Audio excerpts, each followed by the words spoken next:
Vocês acham que essas coisas só acontecem em novela? Pois eu vou te contar a minha história.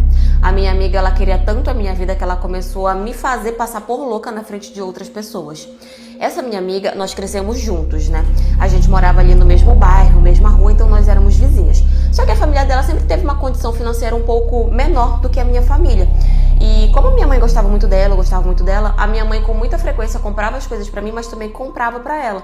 E muitas vezes a minha mãe me incentivava, minha mãe falava assim, olha, quando você não quiser alguma coisa, dá pra ela, porque ela gosta, ela precisa e tal. Então a minha mãe cresceu tratando ela desse jeito e eu também.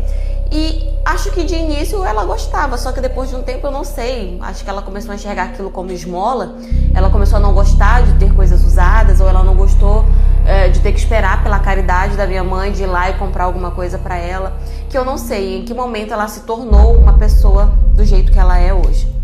Só que a gente nunca notou, né? É muito difícil a gente perceber esse tipo de coisa em pessoas tão próximas da gente, porque a gente acha que essas pessoas nunca vão se tornar desse jeito. Enfim, até que eu me lembro que eu comecei a namorar, e ela virou muito amiga do meu namorado, né, que na época era namorado. E só que eu não via nenhuma maldade também, até então nunca tinha pegado nada. E aí eu lembro que a gente se separou, e aí já depois, agora que já não somos mais amigas, eu já fiquei sabendo que naquela época ela ficou com ele depois que a gente se separou, enfim. Até que eu conheci uma outra pessoa, e foi com essa pessoa que eu casei. E essa pessoa vem de uma família muito boa, pessoa de dinheiro. E eu, apesar de eu ter a minha profissão, de eu ter estudado, trabalhar, ele ganhava muito mais do que eu. Então, sim, ele me dava uma vida muito confortável. Só que essa minha amiga, eu lembro que qualquer briguinha que eu tinha com meu marido, eu acabava falando pra ela, né? Eu acabava desabafando com ela. E ela sempre falava na minha cabeça, ficava aqui, ai, porque esse homem não é pra ti, ai, porque eu não gostei que ele te tratou desse jeito, ai, porque eu acho que tu tem que repensar esse casamento, porque eu acho que não é desse jeito e tal. Então, assim, ela sempre falava palavras pra tentar me incentivar a sair daquele relacionamento. Só que, assim, as brigas que eu tinha com meu marido não eram brigas pesadas, eram brigas realmente bobas ali do dia a dia, brigas bestas, sabe? Só que as coisas realmente desandaram, digamos assim, quando eu fiquei grávida.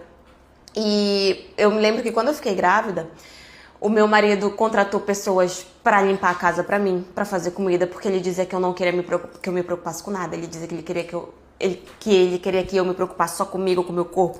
Ele disse, não, eu quero que você se alimente bem, porque eu quero que você se exercite, eu quero que você se cuide, eu quero que você tenha uma gravidez tranquila. Então, quando eu fiquei grávida, menina, meu marido, ele me botou em cima de um pedestal.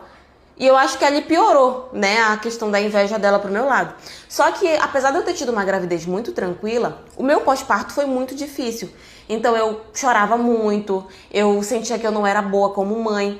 Eu não tive leite o suficiente pra amamentar, então a gente teve que ir pra fórmula. E aquilo me deixava muito mal, porque eu falava, meu Deus, que tipo de mãe eu sou? Eu não sou uma mãe de verdade, eu não amamento a minha própria filha. Eu não sou uma mãe de verdade, eu sou uma mulher horrível. E aquilo mexeu muito com o meu psicológico, sabe?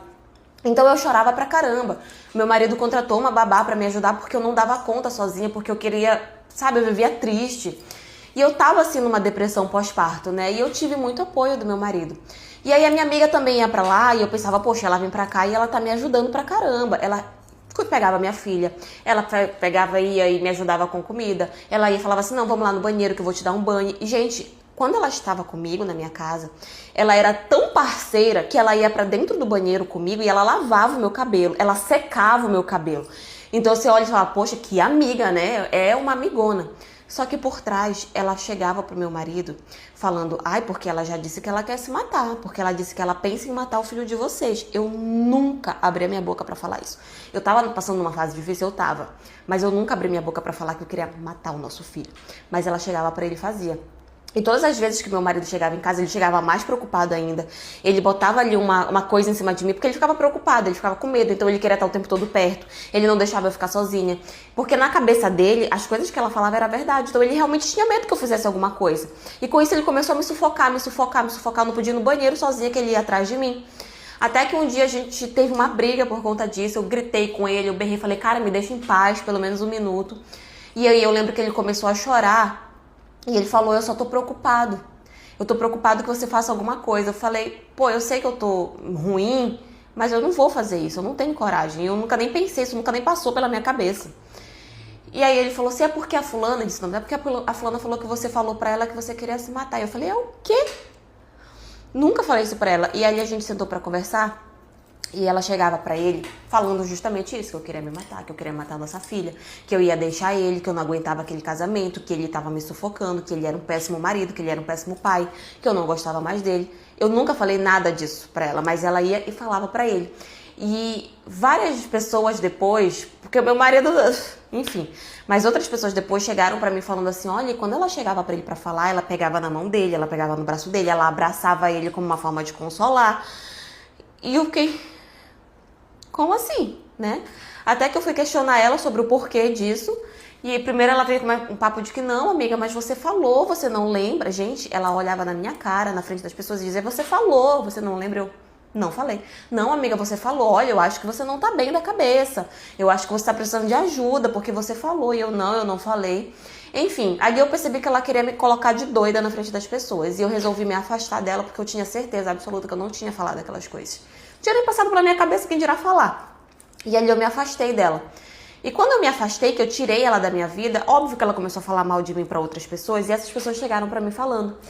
E as pessoas disseram pra mim que ela falava que não era justo a vida que eu tinha, que eu não merecia o marido que eu tinha, que eu não merecia a vida que eu tinha, que eu não merecia o filho que eu tinha, que eu não merecia ter tido tanta sorte na vida, que eu não merecia ter vindo de uma família boa e me casar com um homem que vinha de uma família melhor ainda, que eu não merecia nada do que eu tinha.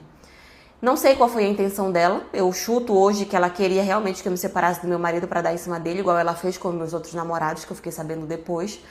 Mas enfim, a inveja realmente é uma coisa complicada, né? E às vezes você tá ali, você ajuda, você doa as coisas, você